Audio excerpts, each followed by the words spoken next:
Dan para penumpang yang selamat pun terpaksa dong melakukan aksi kanibalisme sambil menunggu pertolongan datang. Ini hanya untuk bertahan hidup aja loh Pips. Halo Pips, selamat datang di YouTube channel gue. Salam kenal buat kalian yang baru aja mampir.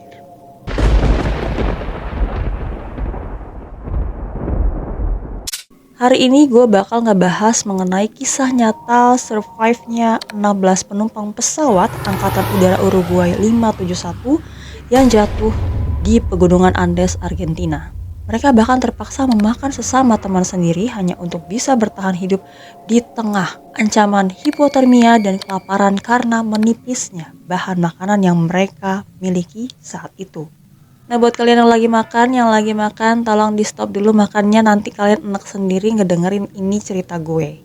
Oke, nggak usah kebanyakan spoiler, kita langsung aja masuk ke kisahnya.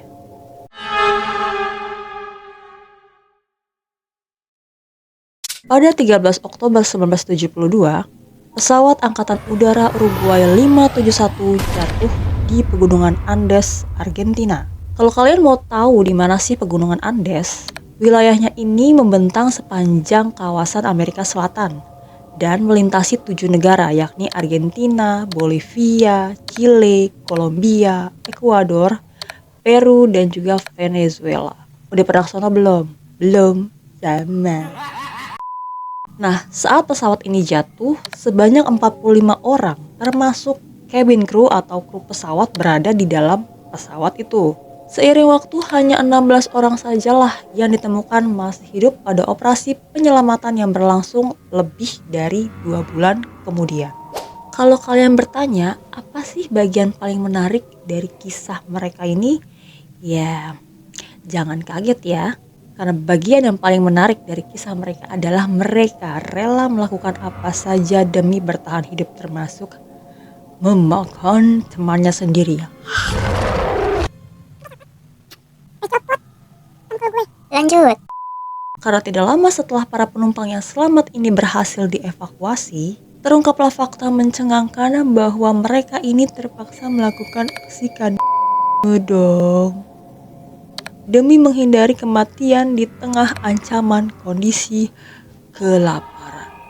Nah, saat itu ketika masyarakat mengetahui keadaan mengerikan ini, tentu aja reaksi keras tuh bermunculan lah di publik itu. Kenapa sih melakukan hal-hal seperti itu? Kenapa lo makan teman lo sendiri gitu? Bukan teman makan teman dalam arti konotasi ya gitu. Namun reaksi buruk itu tuh langsung mereda lah setelah para pria itu atau para survivor yang selamat itu dari jatuhnya pesawat tersebut menjelaskan alasan mereka melakukan HAM temannya sendiri. Para penumpang penerbangan Angkatan Udara Uruguay 571 yang jatuh di Pegunungan Andes, diantaranya termasuk tim rugby amatir Old Christians Club yang berasal dari lingkungan Carrasco di Montevideo, Uruguay. Nah, dalam rombongan yang jatuh itu nggak cuma tim rugby aja, tapi juga teman-teman dan keluarga mereka juga ikut di situ. Tentu aja ya termasuk pesawat juga lah. Nah, saat terjadi kecelakaan itu sebenarnya si tim rugby ini sedang dalam perjalanan ke Santiago, Chile untuk mengikuti suatu pertandingan. Mereka pun berangkatlah dari Bandara Internasional Carrasco pada 12 Oktober 1972, jadi 1 hari sebelum nyusupnya ini pesawat. Secara keseluruhan, pesawat turboprop Fairchild bermesin ganda itu membawa 5 awak dan 40 penumpang. Di antara penumpang tersebut terdapat 2 orang pemuda yakni Nando Parado dan Roberto Canessa, yang keduanya ini merupakan anggota tim rugby itu yang nantinya akan memimpin tim SAR ke lokasi kecelakaan. Jadi mereka berdua inilah yang nantinya akan mencari bantuan. Lah, spoiler kan tuh gue. Oke, lanjut. Nah, saat mereka ini hendak menuju Santiago, Chile, kebetulan kondisi saat itu memang sedang buruk banget cuacanya, termasuk di Pegunungan Andes yang hendak mereka lintasi. Nah, kondisi inilah yang memaksa pesawat mereka itu untuk mendarat darurat sebelum tiba di Chile. Ini sebelum terjadi kecelakaan ya Pips ya. Jadi mereka sempat transit dulu karena cuaca saat itu lagi buruk. Para penumpang pun terpaksa menghabiskan 1 malam di Mendoza, Argentina, sebelum berangkat lagi keesokan harinya tepat pukul 2 siang. Mengetahui bahwa pesawat kecil mereka ini tidak dapat terbang pada ketinggian yang cukup tinggi untuk melewati Pegunungan Andes, Para pilot pun, maksudnya pilot dan co-pilot ya, memutuskan untuk mengarahkan pesawat ini ke arah selatan melalui celah plankton. Nah, 1 jam setelah penerbangan, seorang pilot memberitahu pengawas lalu lintas udara bahwa mereka telah melewati celah tersebut dan siap untuk mendarat. Sayangnya, perkiraan mereka itu meleset dan kesalahan mereka pun terbukti fatal.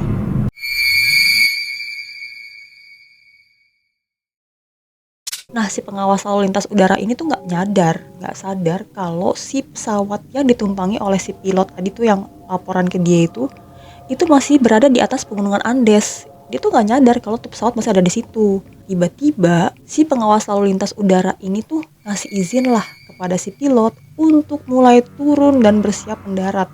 Jadi tuh mereka kayak miskomunikasi gitu loh. Si pilot itu kan bilang, ini kita masih berada di Andes nih, tapi kita nggak bisa terbang dengan dadah. Namun karena kondisi cuaca yang buruk, tentunya jarak pandang pun minim dong. Nah, inilah yang bikin si pilot itu nggak bisa ngelihat secara langsung dong pegunungan yang mereka tuju. Jadi bener-bener kayak buram gitu loh. Kacanya si pilot ini bagian depan tuh nggak bisa ngelihat saking buramnya karena itu cuacanya lagi buruk banget. Hingga akhirnya perut pesawat pun segera menabrak puncak pegunungan Andes dan pesawat pun kehilangan sayap kanannya. Lalu tidak lama kemudian, sayap kirinya juga hilang dong. Jadi gak punya sayap. Terus apa? Ya udah, badan pesawatnya akhirnya jatuh dong, nyungsep ke pegunungan Andes yang tertutup salju. Nyungsep, mereka nggak bisa ngeliat apa-apa. Mereka nggak tahu bahwa itu masih di pegunungan gitu. Saya merasakan sakit di setiap sendi tubuh saya dan saat saya menggigil kejang-kejang, setiap momen pun terasa berlangsung lama. Gumpalan darah kering menggumpal di rambut saya dan 3 luka berdarah membentuk segitiga bergerigi sekitar 4 inci di atas telinga kanan saya. Saya merasakan tonjolan tulang yang patah di bawah darah yang membeku dan saat saya menekannya pelan-pelan, saya merasakan sensasi yang sangat sakit. Perut saya pun bergejolak saat saya menyadari apa artinya ini. Ya, saya mengalami kecelakaan. Kata Nando Parado, ini salah satu tim rugby ya, atau anggota tim rugby yang selamat. Nah, si Parado ini memang mengalami rasa sakit yang luar biasa dengan kondisi yang cukup mengerikan lah ya. Namun, ia bernasib lebih baik dibandingkan dengan penumpang lainnya. Dalam kecelakaan itu ada 12 orang yang langsung tewas saat itu. Sedangkan 33 lainnya dinyatakan masih hidup ketika pesawatnya jatuh. Namun beberapa orang mengalami luka yang lebih parah dari si Parado tadi. Parado ya, bukan Parado. Nah, satu lagi yang selamat yakni si Roberto Canessa yang tadi gue bilang di awal juga, yang digambarkan oleh Parado sebagai orang yang keras kepala dan bersemangat, bilang ke Parado kalau ia sempat pingsan lah saat itu 3 hari. Bukan pingsan teman, namanya koma kali lu. Tentu butuh waktu sekitar 10 minggu ke depan sebelum para korban ini akhirnya ditemukan oleh warga setempat. Namun bagian tersulit dari kisah mereka ini baru saja dimulai.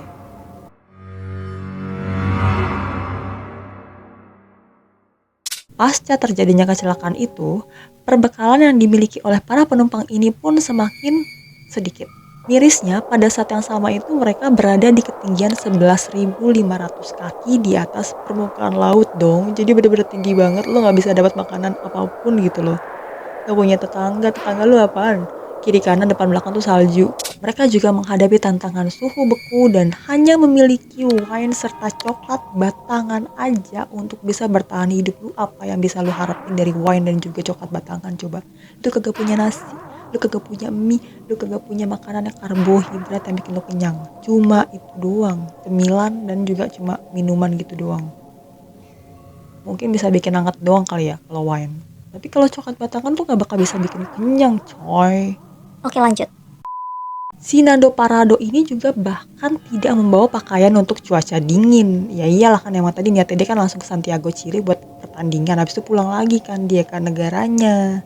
Ya memang mereka ini gak nyangka kalau pesawat yang mereka tumpangi itu bakal nyungsep. Dan nyungsepnya itu ya di pegunungan bersalju. Di sisi lain, si Canessa dan seorang korban selamat lainnya ternyata memiliki pengalaman pelatihan medis. Nah, dengan pengetahuan itu yang mereka pelajari sebelumnya, mereka pun berusaha untuk merawat para korban lainnya atau penumpang lainnya yang selamat. Ya, luka-lukanya dirawatlah sama mereka ini. Namun tanpa peralatan yang memadai, tentunya mereka tidak dapat berbuat banyak lah. Selanjutnya, pencarian pesawat yang hilang ini pun mulai dilakukan oleh pemerintah setempat. Namun ya tentu aja tim SAR tuh nggak tahu kemana mereka harus melakukan pencarian karena lokasi yang dilaporkan itu tidak tepat lah, titik koordinat begitu. Ya, laporan lokasi yang keliru inilah yang juga menyebabkan kecelakaan itu terjadi ya. Yang tadi gue bilang kan, ada miskomunikasi antara si pilot dan juga si petugas lalu lintas udara lah. Satu bilang, ini gimana nih, masih di pegunungan Andes. Satu bilang, oh bisa, turun aja mendarat gitu, padahal masih di pegunungan Andes. Maksudnya naik lagi bisa nggak? Oh, Gak cuma itu dong tantangannya Pips, karena warna cat putih pada pesawat itu pun turut membuat tim SAR kesulitan untuk menemukannya di pegunungan yang tertutup salju dong. bener-bener kayak lu nyari jarum di tumpukan jerami yang warnanya sama-sama juga. Siwer mata lu. Hingga akhirnya proses pencarian pun dihentikan setelah berlangsung selama 10 hari. Jadi nihil banget kan, gak ditemuin itu pesawat. Korban-korbannya juga gak ditemuin karena semuanya ketutup salju. Kembali ke para survivor ini ya. Badan pesawat yang mereka tumpangi memang masih utuh. Namun tentu saja ini tidak banyak membantu mereka untuk berlindung. Ya, mereka tentu saja kedinginan. Dan dalam waktu seminggu, sebagian besar persediaan makanan mereka pun habis. Lalu tak lama kemudian, yang terluka pun mulai meninggal satu persatu. Duh, sedih banget itu. Sebanyak 6 orang meninggal dalam waktu 2 minggu pertama setelah terjadinya kecelakaan itu. Sedangkan 8 orang lainnya menyusul ke alam baka pada 29 Oktober 1972 saat longsor mengubur pesawat itu. Maksudnya longsor salju ya. Dengan jumlah korban tewas yang terus meningkat dan persediaan makanan yang terus menipis dan hampir habis, para penumpang yang masih tersisa ini pun menyadari kenyataan pahit bahwa mereka harus memakan mayat teman mereka atau rekan mereka itu agar bisa bertahan hidup dong. Gak ada makanan lain, lu masa makan salju? Mereka makan gitu, itu dong yang dimakan nih. Gue bilang lu jangan makan dulu kan, stop deh lu makan deh kenyang lu makan ginian kan. Deh, yuk kita lanjut deh. Kami berjabat tangan dan berkata, jika saya meninggal, tolong gunakan tubuh saya ini. Jadi setidaknya kalian bisa keluar dari sini. Dan sampaikanlah kepada keluarga saya betapa saya mencintai mereka. Itu kata Parado pada 2023, tapi dia kagak mati coy. Kagak, dia selamat tuh. Memakan mayat adalah hal yang sangat-sangat memalukan. Saya tiba-tiba teringat ibu saya. Saya punya kesempatan yang unik untuk mengatakan kepadanya agar tidak menangis lagi. Bahwa saya masih hidup. Dan untuk melakukan itu saya harus mengulur waktu dan saya harus memakan mayat-mayat itu demi bisa bertahan hidup dan bertemu ibu saya lagi. Itu kata si Roberto Canessa. Daripada kelaparan lo ya, makannya gitu deh. Lalu pada 12 Desember 1972 hanya 16 dari 45 penumpang yang masih bertahan. Dan keputusan penting pun diambil yakni mengirim 3 dari mereka yang selamat untuk menuruni gunung demi mencari pertolongan warga setempat. Nah, tim ekspedisi yang dipilih adalah Nando Parado, Roberto Canessa, dan satu lagi Antonio Vizintin. Ada 3. 61 hari setelah pesawat mereka jatuh di pegunungan, para pria itu kemudian berangkatlah untuk melakukan perjalanan yang mereka kira hanya akan berlangsung 1 hari doang. Tapi ternyata kagak, lebih dari itu.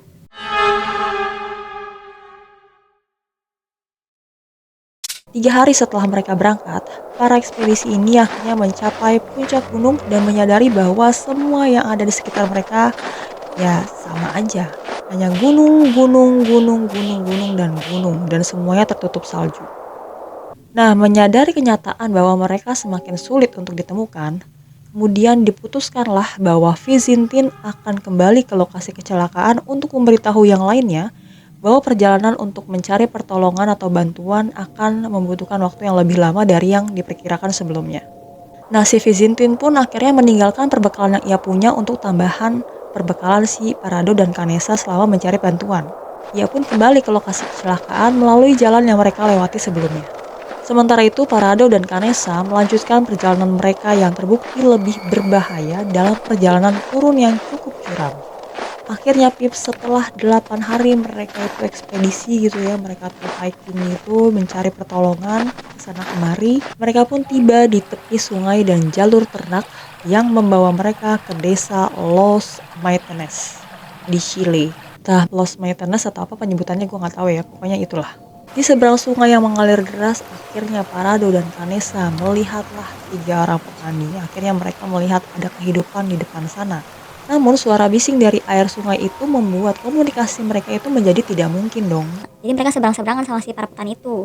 Roberto Canessa dan si Parado tuh di sini. Di seberangnya itu dibatasin sungai itu ada 3 petani.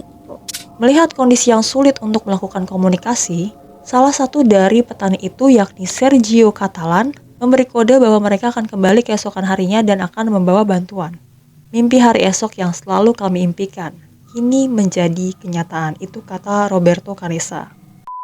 Ketika para warga desa itu kembali keesokan harinya, si Parado dan Canessa pun telah menyusun rencana untuk berkomunikasi dengan menulis catatan di kertas, mengikatnya di batu dan melemparkannya ke seberang sungai.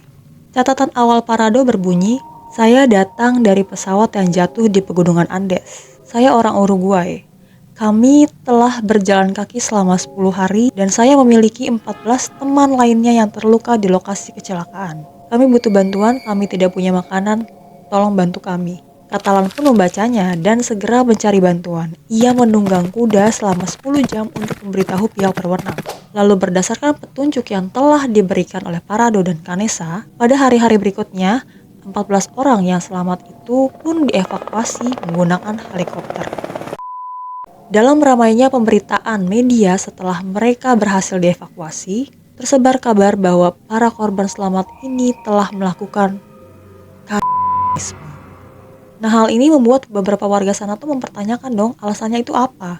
Menghadapi reaksi keras publik, para korban selamat ini pun akhirnya menanggapinya secara langsung. Dan penjelasan logis mereka pun tampaknya mengurangi sebagian kepanikan moral yang ada pada saat itu.